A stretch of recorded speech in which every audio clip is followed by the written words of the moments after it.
தமிழகம் எங்கும் Max Gold cash for your gold. Max Gold நீங்க தங்க மட்டும் இல்லைங்க, பிளாட்டினம், டைமண்ட், சில்வர், ரூபினி எதை வேணாலும் விற்கலாம். உங்களுக்கான பணம் ரொக்கமா கையிலயோ இல்லைன்னா பேங்க் அக்கௌண்ட்லயோ உடனடியாக செலுத்திடுவாங்க. மார்க்கெட் மதிப்பை விட 100 ரூபாய் ஒரு கிராமுக்கு உங்களுக்கு கூடுதலாக கிடைக்கும். தமிழ்நாடு முழுக்க டோர் ஸ்டெப் சர்வீஸும் இவங்க ப்ரொவைட் பண்றாங்க. உங்களுக்கு கோல்ட விற்கணும்னு அதுக்கு ஒரே ஒரு பெஸ்ட் பிளேஸ் மேக்ஸ் கோல்டு தான். கால் 04445454545. வணக்கம். Big topic with Karthik Mayakumar. சமீப காலமா ஒரு சோஷியல் மீடியா வீடியோ பயங்கர வைரலா போயிட்டு இருக்கல. சம்மந்தப்பட்ட அந்த நபர் அரெஸ்ட் பண்ணப்பட்டாலும் அந்த பொண்ணை பல பேரை கேரக்டர் அசாசினேட் பண்ணிட்டு இருக்கிறது தொடர்ந்துக்கிட்டு தான் இருக்குது. அதுவும் ஒரு பக்கம் அந்த தர்மராஜான்ற பர்சனை பயங்கரமாக திட்டி தீக்கிறது, இன்னொரு பக்கம் பெரும்பாலான ஆண்கள் கூட்டம் அவர் ஆகோன்னு தூக்கி கொண்டாடிக்கிட்டு இருக்காங்க. அவர் பக்கம் என்ன விஷயம் நடந்திருக்குன்னு தெரியாமல் அந்த பொண்ணை என்னென்ன விஷயங்கள் பண்ணிட்டு இருக்கான்னு தெரியுமா? கமெண்ட் செக்ஷன் முழுக்க இப்போ வீடியோ வந்திருக்குங்க. சம்மந்தப்பட்ட அக்ஷயா அவர்களே அந்த வீடியோ வெளியிட்டிருக்காங்க. இதை பற்றி தான் முழுக்க பார்க்க போகிற நிகழ்ச்சிக்குள்ள போகலாம். என் குடும்பமே நாசமாக போச்சு. இது எல்லாத்துக்கும் காரணம் அந்த திருச்சி தென்னூரில் சங்கீதபுரத்தில் இருக்கிற அந்த ஜோஸுங்கிற ஜூன் 3ஆம் தேதி இது மாதிரி என்கிட்ட சண்டை போட்டு என்னைய வெட்டிட்டு சம்மந்தமே இல்லாத எப்போல ஒரு வீடியோ தூக்கி போட்டு இப்போ அவர் மேல தப்பு இல்லாத மாதிரி காமிச்சுக்கிறாரு. எப்பவும் ஒரு நியூஸை நம்ம கேரி பண்ணுறோம் அப்படின்னா ரெண்டு தரப்பும் பார்க்கணும். ஒரு தரப்பு அது வரைக்கும் என்ன அப்டேட் வந்திருக்கு அதை மக்கள்கிட்ட கொண்டு போகணும். இன்னொரு தரப்பு என்ன விஷயம் சொல்கிறாங்கன்றத காது கொடுத்து கேட்கணும். ஒரு விஷயத்த மட்டும் பப்ளிஷ் பண்ணிட்டு இன்னொரு விஷயத்த பப்ளிஷ் பண்ணாமல் இருந்தால் அதுவே சரியான அப்ரோச்சாக இருக்காதுங்க. கண்டென்ட் கேரி பண்ணுற எல்லாருக்கும் அந்த விஷயம் தெரியும்னு நம்புகிறேன். ராஜா, தர்மராஜா என்கிற ராஜா, இவருக்கு அக்ஷயான்ற ஒரு மனைவி இருந்த விஷயம் கண்டிப்பாக ஒன்று தெரிஞ்சிருக்கு. இவரோட மனைவி பெயர் அக்ஷயா. இந்த ரெண்டு பேர் சார்ந்தால் அந்த வீடியோ நீங்கள் பார்த்துருப்பீங்க ஃபுல்லாக. அக்ஷயா ஸ்டீவ்லெஸ் போட்டிருக்க மாதிரியும் உள்ளே யாரோ இருக்கா மாதிரியும் அந்த இடத்துல இவர் பிரச்சனை பண்ணுற மாதிரியும் பல விஷயங்கள் காட்சி பதிவாக பார்த்துருந்தோம். இது எல்லாம் பார்த்து முடிக்கும் போது நம்மளுக்கு தெரிஞ்ச விஷயம், இவர் அந்த லேடியை அடிச்சிருக்கார் போல இருக்கு. அதுக்கப்புறம் இவரே அதை கன்ஃபார்ம் பண்ணுற மாதிரி ரத்தக்கரையோட ஒரு வீடியோ போட்டிருந்தாப்புல பேசி நான் கிழிச்சு போட்டு வந்துட்டேன் அப்படின்னு பயன்படுத்தியிருந்தார் வார்த்தைகளை. தன்னோட குழந்தை ஒரு 4 வயசு பையன், அந்த பையனோட வாழ்க்கையை முடிய போதுன்ற தொழில் அவர் பேசவே எல்லா மக்களுக்கும் ஒரு மாதிரி பதட்டம் கிரியேட் ஆகிடுச்சு. ஏற்கனவே அந்த மனைவிக்கு என்னாச்சுன்னு தெரியல, இப்போ அந்த குழந்தை உயிரை ஊசல் அடுத்துன்னு பல பேரும் பதற ஆரம்பிச்சிட்டாங்க. நல்ல வேலையாக இந்த நபரை அந்த குழந்தையோடு மீட்டிட்டாங்க போலீஸார். அந்த குழந்தை இப்போ காப்பகத்தில் இருக்குது. இன்னொரு பக்கம் இந்த நபர் இப்போ ஜெயிலில் கம்பி எண்ணிட்டு இருக்காப்புல. இதுக்கு மத்தியில் சிகிச்சையில் இருக்கிறத நம்ம முதலே சொல்லியிருந்தோம்ல, அக்ஷயா அவர்கள் அவங்க எல்லா விஷயங்களையும் இப்போ ரிவீல் பண்ணியிருக்காங்க. ஆக்சுவலாக என்ன நடந்துச்சு ஏது நடந்துச்சு எல்லாத்தையும் சொல்லியிருக்காங்க.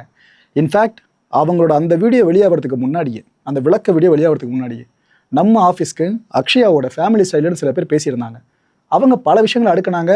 பட் எல்லாத்தையும் இங்கே ரிவீல் பண்ண வேண்டாம்னு நினைக்கிறேன். ரொம்ப பர்சனலான விஷயங்கள், மக்களுக்கு எது தெரிஞ்சுக்கணுமோ அது மட்டும் தெரிஞ்சால் போதும். ஏன்னா ஒரு இன்சிடென்ட் நடக்கும்போது விழிப்புணர்வு சார்ந்து உங்களுக்கு எதனா கொடுக்க முடியுமோ தான் பார்ப்போம். அதாவது அந்த விஷயத்தை நான் தவிர்த்துட்டேன். அவங்க தரப்பு நியாயங்கள் நிறைய கூறினாங்க பார்த்தீங்களா. இதை நாம் எதுவும் எவிடன்ஸ் இல்லாமல் பேசினா சரியாக இருக்காது.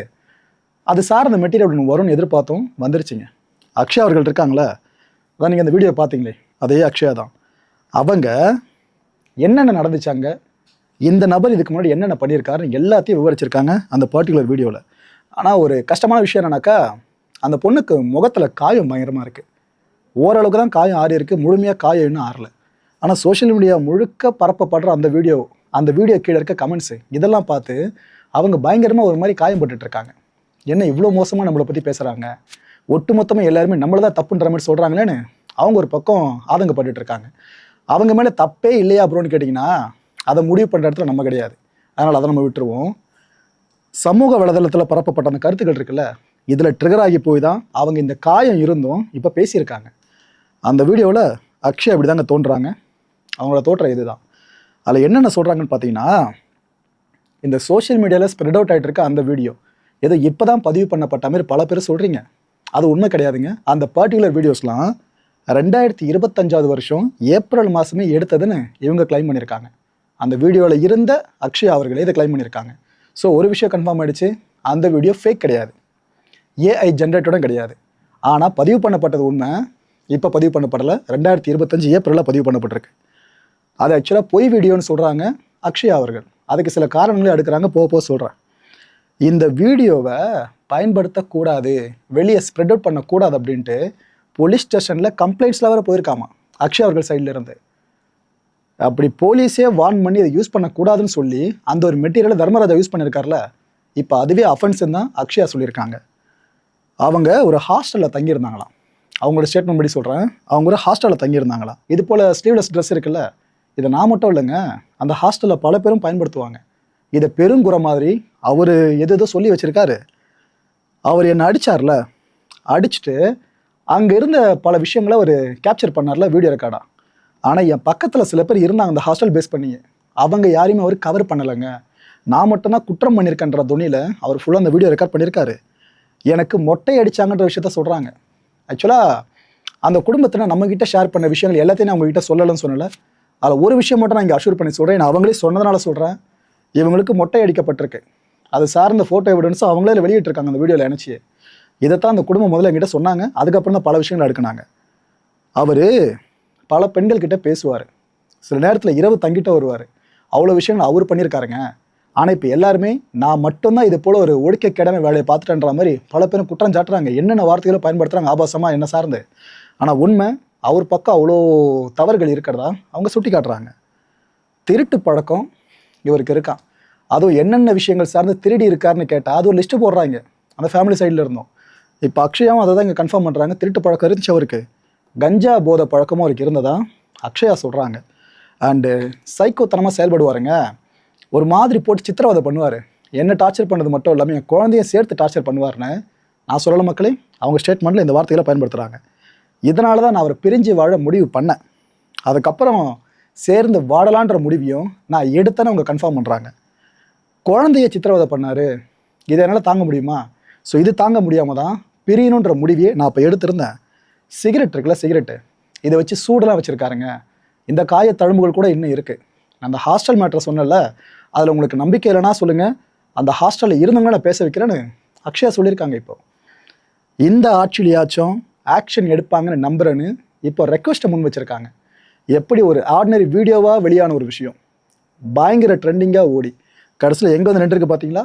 போன ஆட்சியில் எனக்கு நீதி கிடைக்கல, இந்த ஆட்சியில் நீதி கிடைக்கும் நம்புறேன்னு அவங்க இதை பொலிட்டிசைஸ் ஆகும் ஒரு விஷயத்த சொல்ல ஆரம்பிச்சிட்டாங்க. அரசோட கவனத்துக்கு இந்த விஷயம் போதோ இல்லையோ அது நம்மளுக்கு தெரிய போகிறதில்ல. ஆனால் எங்கே வந்து இந்த விஷயம் நிற்கிது பார்த்தீங்களா? இது நாம் எதிர்பார்க்காத ஒரு பெரிய ட்விஸ்ட்னு தான் சொல்லணும். சண்டை போட்டுட்டு என்னை வெட்டிட்டாப்ல அப்படின்னு சொல்கிறாங்க. காயங்கள் பார்க்கும்போது தெரியுது. இதை கன்ஃபார்ம் பண்ணுற மாதிரி தான் அந்த ராஜா இருக்கார்ல, அவர் பதிவு பண்ண வீடியோ எவிடன்ஸ் இப்போ அவருக்கு எதிராக மாறி இருக்கு. ஸோ காயம் இருக்கிறது தெரியுதா? என்னை அவர் வெட்டினது உண்மைன்னு சொல்கிறாங்க. பழைய வீடியோவை இப்போ போட்டுட்டு ஏதோ அவர் மேலே தப்பே இல்லாத மாதிரி சிம்பத்தி கிரியேட் பண்ணுற துணியில் தான் அவர் இவ்வளோ விஷயங்களை பண்ணியிருக்காருன்னு இவங்க குற்றம் சாட்டுறாங்க. சேர்ந்து வாடலாம் அப்படின்னு நான் முடிவு பண்ணலை. அதாங்க நான் எடுத்த பெரிய தப்பான முடிவு. உண்மையை தெரிஞ்சுக்கிட்டு இதை பற்றி பேசுங்க. அதை விட்டுட்டு நான் தான் தப்பு பண்ணுன்ற துணியில் என்னென்னமோ பேசுகிறீங்க எல்லாருமே. எங்களுக்குள்ளே என்ன நடந்துச்சு உங்களுக்கு என்னங்க தெரியுன்ற மாதிரி அந்த ஆதங்கத்தையே வெளிப்படுத்தியிருக்காங்க. மக்களே இந்த ஆதங்கம் வெளியாகுன்றது நமக்கு நல்லாவே தெரியும். அதனால எந்த ஒரு நியூஸை கேரி பண்ணாலும் ஓரளவுக்கு மட்டும் தான் ரிவீல் பண்ணும். சொல்லக்கூடியதாக இல்லாத விஷயங்களை நம்ம அப்படியே இக்னோர் பண்ண ஆரம்பிச்சிடும். அது காரணம் இதுதான். அவங்க மேலே சேர்ந்தளவு புண்பட்டுருக்கு தெரியுதா? நீங்கள் ஜட்ஜ் பண்ணிக்கலாம் உங்களோட கேரக்டரை, அது உங்களோட முடிவு. நான் அதை பற்றி எதுவுமே இன்டர்ஃபியர் பண்ண முடியாது. சொன்னாலும் கேட்க மாட்டேங்க போல பேரும். ஆனால் அவங்க சொல்கிற விஷயம் இதுதான். உண்மையை தெரிஞ்சுட்டு பேசுங்க. எதுக்கு என்னென்னமோ பேசியிருக்கீங்கன்னு அவங்க பயங்கரமாக ஹர்ட் ஆயிருக்காங்க. அவங்களோட அந்த வீடியோ இருக்குல்ல, அவங்க வெளியிட்டிருக்க அந்த வீடியோ அதை இப்போ பாருங்க. என் பேர் அக்ஷயா. இப்போ சோசியல் மீடியால பரவிட்டு இருக்க வீடியோ எதுவுமே இப்போ எடுத்தது கிடையாது. 2025 எடுத்தது ஏப்ரல்ல. இந்த வீடியோ வந்து அவரு தப்பா எதுவும் யூஸ் பண்ணக்கூடாது, சோசியல் மீடியால எல்லாம் போடக்கூடாது அப்படின்னு சொல்லிட்டு ஸ்டேஷன்ல 2 டைம் கம்ப்ளைண்ட் ஆயிருக்கு. கம்ப்ளைண்ட் ஆகி இந்த வீடியோ யூஸ் பண்ணவே கூடாது, ஏன்னா இது ஒரு ஃபேக் வீடியோ. அவர் வேணும்னே வந்து கஞ்சா அடிச்சுட்டு வந்து நான் தங்கியிருக்க ஹாஸ்டல்ல வந்து வம்பிழுத்தாரு. அங்க ஸ்டாஃப் எல்லாருமே தான் தங்கியிருப்போம். என் கூட பக்கத்து ரூம்ல எங்க 2 பிள்ளைங்களா இருந்தாங்க. அவங்களெல்லாம் அவர் கவர் பண்ணி எடுக்கவே கிடையாது. வேணும்னா அவங்களையும் கூட நான் பேச சொல்றேன்.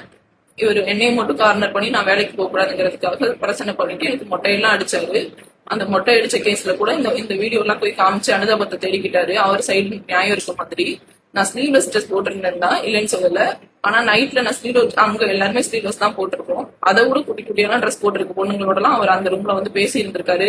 என்னை எப்போ ஊர்ல இருந்து வேலைக்கு கொண்டு போய் விடும்போதும் அந்த பொண்ணுங்கள்ட்ட பேசிட்டு ஜாலியா உட்காந்துட்டு சிரிச்சுட்டு 1 மணி நேரம் அங்கேயே ஸ்டே பண்ணிட்டு கூட அடுத்த நாள்லாம் கிளம்பி சென்னைக்கு வேலைக்கு போயிருக்காரு. சோ இந்த வீடியோவை அவர் தப்பா யூஸ் பண்ணிக்கிறாரு.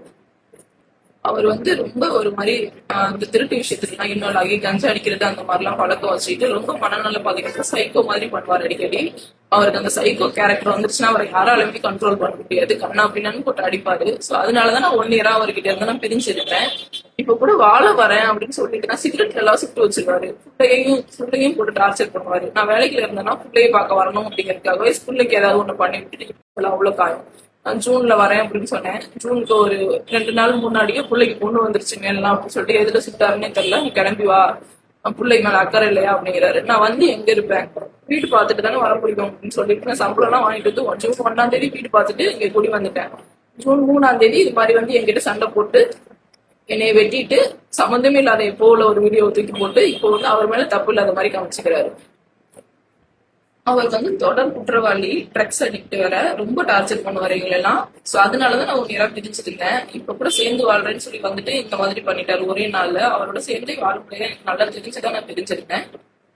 ஸோ இந்த தப்பா வீடியோ ஷேர் பண்றது எதா இருந்தாலும் உண்மையை தெரிஞ்சுட்டு அதுக்கிட்ட ஷேர் பண்ணுங்க. இல்ல வந்து உங்களுக்கு அவர் மேல அவ்வளவு அனுதாபம் இருந்தா என் சைடு என்ன நடந்திருக்கு எல்லாமே கேளுங்க. அவர் நல்ல பையன் எல்லாம் கிடையாது. நீங்க வந்து அவருக்கு வந்து அனுதாபப்படுற அளவுக்கு இவ்வளவும் பண்ணிட்டு நம்ம மாட்டிக்க கூடாது அப்படிங்கிறதுக்காக எப்பவோ 2 வருஷத்துக்கு முன்னாடி உள்ள வீடியோ தூக்கி இதோட மேட்ச் பண்ணி அவர் இந்த மாதிரி பண்ணிட்டு போயிட்டாரு. இந்த விஷயம் ரிலேட்டடா நான் லாஸ்ட் இயரே கம்ப்ளைண்ட் கொடுத்திருந்தேன். போன ஆட்சியில அவர் வந்து ஆட்சியோட அதிகாரத்துல அவங்க ஃப்ரெண்ட் சர்க்கிளை வச்சுட்டு இதுல சரி ப்ரோ, அப்போ இவங்க வீடியோவில் சொல்கிற விஷயங்கள் எல்லாமே உண்மை அப்படின்னு நம்ம எடுத்துக்கலாமா கேட்டிங்கன்னா, இதில் நான் டு பி ஃப்ராங்க் சொல்லணுன்னாக்கா ராஜா வீடியோவை நாம் சந்தேக கண்ணோடு தான் பார்த்தோம். ஆனால் பல பேரும் பயங்கரமே எமோட் ஆனீங்க. ஒரு ஆம்பளை அங்கே இருந்தால் இப்படி தானே நடந்திருக்கும் ப்ரோ, கோவம் தானே, அதுன்னு ராஜாவை பெருசாக தூக்கி பிடிக்க ஆரம்பிச்சிட்டிங்க. நான் ஏற்கனவே சொன்னது தான், அவங்க தரப்பு நியாயத்தையும் நம்ம கேட்கணும், அதுக்கப்புறம் முடிவுக்கு வாங்கன்னு சொல்லியிருந்தோம். அது இப்போ வெளியாயிடுச்சா. ஆனாலும் ராஜா வெளியிட்ட வீடியோவை எப்படி நாம் சந்தேக கண்ணாக பார்த்தோமோ அதே போல் தான் என்னை பொறுத்தவரை நான் ஓப்பனாக சொல்கிறேன், அக்ஷயா அவர்கள் வெளியிட்டிருக்க அந்த வீடியோவும் பார்க்க முடியும். அதில் ஒரு 70% உண்மை இருக்கலாம், நான் மறுக்கலை. ஆனால் 30% இன்கேஸ் அவங்க ஒரு சில உண்மைகளை மறைச்சிருக்கலாம். அண்ட் அந்த வீடியோவில் ஒருத்தர் வரா மாதிரி இருந்த காட்சி பதிவுகள் அண்ட் அந்த வீடியோ பதிவு சார்னே அவங்க ஃபுல் பிளெஜ்ஜாக இங்கே எக்ஸ்பிளைன் கொடுக்கலன்ற விஷயம் தான் பல பேருக்கும் தெரியவும் வர ஆரம்பிச்சிருக்கு. ஸோ எந்த ஒரு குற்றம் நடந்தாலும் 2 தரப்பு நியாயங்கள்னு இருக்கும். இவங்க சொல்கிறத கேட்கும் போது அவங்க பெரிய மோசமான நம்மளுக்கு ப்ரொஜெக்ஷன் ஏற்படும், அவங்க சொல்கிறத கேட்குறப்ப இவங்க மோசமான ப்ரொஜெக்ஷன் ஏற்படும். 2 தரப்பு நியாயமும் கோர்ட்டில் முன்வைக்கப்பட்டால் மட்டும்தான் உண்மை என்னன்றதே தெரிய வர எல்லா குற்றங்களையும். இந்த விஷயத்துலையும் எக்ஸாக்டாக இப்போ அதே தான் நடந்துகிட்டு இருக்கு. ஸோ இதை இன்னும் பெருசாக்க வேணாம். உலகத்தில் இருக்க எல்லாருமே கெட்டவங்க, நான் மட்டும் தான் உத்தமன்ற மனநிலை இருக்குல்ல, அந்த மனநிலை இருக்கிறதுனால தான் பல பேர் இந்த வீடியோவை என்னென்னமோ பேசி ஷேர் பண்ணியிருக்காங்க. அதான் அதில் கொடுமையை. இந்த தம்பதிகள் சார்ந்த பிரச்சனைகள் இருக்குல்ல, அதில் யூகங்களை அடுக்கிறத இப்போயாச்சும் நிறுத்துறீங்க பல பேரும். ஏன்னா பர்சனல் இஷ்யூ சார்ந்து யாராவது ஒருத்தங்க எதனா ஒரு விஷயத்தை வெளியே கொண்டு வந்தால் போதும், அவங்க குடும்பத்துக்குள்ளே இதுதான் நடந்துச்சுன்னு அவங்க ரூமுக்குள்ளே எட்டி பார்த்த மாதிரியே பேசுவாங்க. பல பேரும் பண்ணுறாங்க. கேட்டால் கான்டென்ட் கிரியேட்டர்ஸ் ப்ரோ இப்படி தான் பண்ணணுன்னுவாங்க.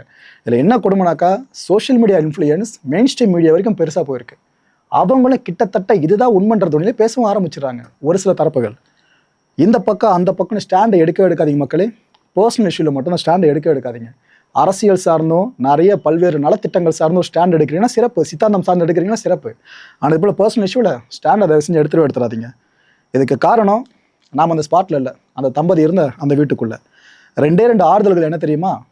அக்ஷயா இப்போ உயிரோடு இருக்காங்க, அந்த குழந்தை உயிரோடு இருக்குது, காப்பகத்தில் இருக்குது. இது மட்டும்தான் மக்கள். இந்த கான்டென்ட்டை பொறுத்தவரைக்கும் நாமெல்லாம் சிந்திக்க வேண்டிய ஒரே ஒரு விஷயம், பேசியும் பிரச்சனை தீரலையா புருஷன் முன்னாடி இடையில பிரிஞ்சிருங்க, சட்டப்பூர்வமாக பிரிஞ்சிருங்க. அதை விட்டுட்டு இது போல் எமோஷ்னலாக ட்ரிகர் ஆனீங்க அப்படின்னா எல்லாருக்குமே பிரச்சனை தான். பிரிஞ்சு வாழ்கிறது தான் எல்லாருக்கும் நல்ல விஷயம். என்ன சொல்லறோம் புரிஞ்சிருக்கும் நம்புறேன். அடுத்த நிகழ்ச்சியை சந்திக்கலாம். நன்றி, வணக்கம். தமிழகம் எங்கும் Max Gold, cash for your gold. Max Gold நீங்க தங்க மட்டும் இல்லைங்க, பிளாட்டினம், டைமண்ட், சில்வர், ரூபினி எதை வேணாலும் விற்கலாம். உங்களுக்கான பணம் ரொக்கமா கையிலயோ இல்லைன்னா பேங்க் அக்கௌண்ட்லயோ உடனடியாக செலுத்திடுவாங்க. மார்க்கெட் மதிப்பை விட 100 ரூபாய் ஒரு கிராமுக்கு உங்களுக்கு கூடுதலா கிடைக்கும். தமிழ்நாடு முழுக்க டோர் ஸ்டெப் சர்வீஸை இவங்க ப்ரொவைட் பண்றாங்க. உங்களுக்கு கோல்டை விற்கணும்னு அதுக்கு ஒரே ஒரு பெஸ்ட் பிளேஸ் மேக்ஸ் கோல்டு தான். கால் 04445454545. என் அன்பார்ந்த மாயம் ஸ்டுடியோஸ் நேயர்களே, மாயம் பக்தின்னு ஆன்மீகத்துக்காக பிரத்யேகமா ஒரு சேனலை கொண்டு வந்திருக்கோம். மறக்காம சப்ஸ்கிரைப் பண்ணி அந்த சேனலுக்கு உங்களோட ஆதரவை மனப்பூர்வமாக தெரிவிங்க. வணக்கம் மாயம் ஸ்டுடியோஸ் நண்பர்களே. மாயம் ட்ரெண்ட்ஸ் அப்படின்ற ஒரு புதிய ஃபேஸ்புக் பேஜை ஓப்பன் பண்ணியிருக்கோம்.